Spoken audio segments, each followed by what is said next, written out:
Dicas do especialista iPlanta sobre o plantio de frutíferas em vaso.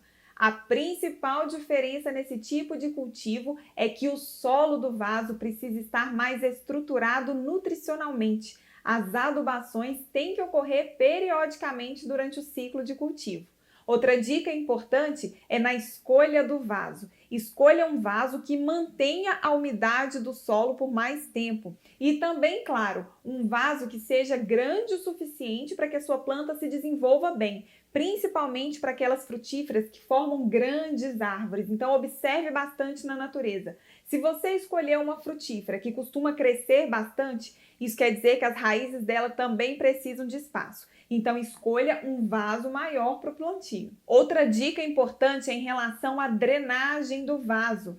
Se a água se acumular no solo, ela pode provocar o apodrecimento das raízes. Isso porque a planta só absorve a quantidade de água que ela precisa. Então, na hora de regar, a gente não pode encharcar o solo. Cuidado para não exagerar. Essa água que fica sobrando ali no solo vai acabar apodrecendo as raízes da sua planta.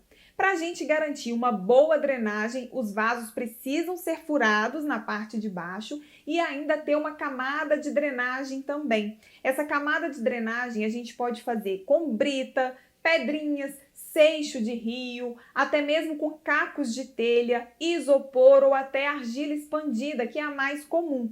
Depois de fazer essa camada com esses materiais, a gente pode cobrir com uma manta de drenagem e aí sim colocar o solo e depois a nossa plantinha. Em relação à adubação, que deve ser periódica, nós podemos usar adubos foliares completos na sua formulação. Não somente aqueles adubos NPK que a gente costuma ver nas casas agrícolas, o NPK que quer dizer nitrogênio, fósforo e potássio. Nós também devemos usar aqueles adubos com macronutrientes secundários e micronutrientes. O uso de um adubo completo com macro e micronutrientes vai garantir um melhor desenvolvimento da planta. Fique atento às pragas e doenças. Quando a gente já fica vigiando a nossa plantinha, assim que aparece alguma praga ou alguma doença, a gente consegue controlar logo no início. Às vezes com uma poda de manutenção, cortando aquela galha que está apresentando algum problema, ou até usando produtos que a gente já tem em casa, como a canela em pó.